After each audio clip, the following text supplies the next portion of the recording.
New tonight, a bombshell from the 12 News I-Team.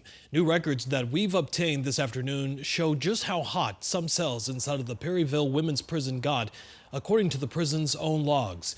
More than 100 degrees at some points, the highest so far, 102. The I-Team's Erica Stapleton has been digging into the extreme heat at that prison and the complaints of old and broken ACs and swamp coolers. Today, she asked the former warden whether the temperature logs were accurate. The inmates got it right. More than a dozen complaining to the I-Team about cells at Perryville being way too hot. Some saying more than 100 degrees. And now the department's own records show that's true.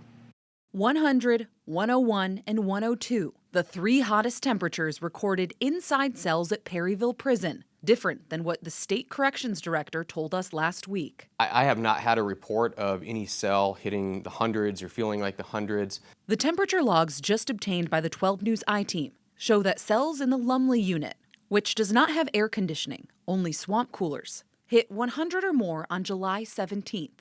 A drastic increase from any other day recorded before it in July. July 17th stands out because that's the same day the I-Team first requested any information about the heat at Perryville.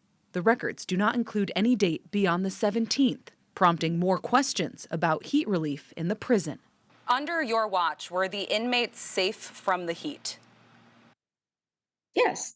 Laura Pyle stepped down from her role as warden this week after the I-Team's reports. I don't appreciate that I'm being blasted on the news like this was my fault. That the director came and saved Perryville, because that's not the case. She's talking about the new director, Ryan Thornell, who sat down with us to talk about the heat before visiting Perryville during this heat wave. The temperature checks that you've been receiving, how can the public know that they're accurate? You know, our staff are professionals, our staff care about their jobs, and our staff care about the wellness of the population. And so to say that what they're doing isn't accurate or not what it's supposed to be, you know, that's just not something that I would entertain. But multiple inmates and family members told the I-Team that the logs might not be right. Did you ever tell corrections officers or staff members to alter the temperature logs?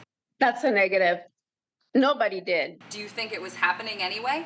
Honestly, I don't think so. I mean, just like he said, I'm going to say the same. I trust my staff. Inmates also told the I-Team that temperatures were sometimes taken at the vent rather than in the rooms to appear lower. One of the things that we did find out was that some staff were temping where the air comes out rather than inside the cell. Which Thornell said is not policy. Our protocol is not to aim it at the cooling vent or where the cold air is blowing in. When we asked Pyle about the triple-digit temps, she said it was possible the cooling system broke down. Still, the women incarcerated at Perryville tell us these issues go beyond July 17th. We've been reporting on this for nearly 2 weeks, but only got those temperature logs around 4:30 this afternoon, after the Department of Corrections declined our request to interview Director Thornell again. We've since shared these logs with Governor Katie Hobbs's team, who provided us a statement earlier in the day that did not address the heat or Perryville, but said she's working with Thornell to fix the prisons, which means we are still digging into all of this. Erica Stapleton,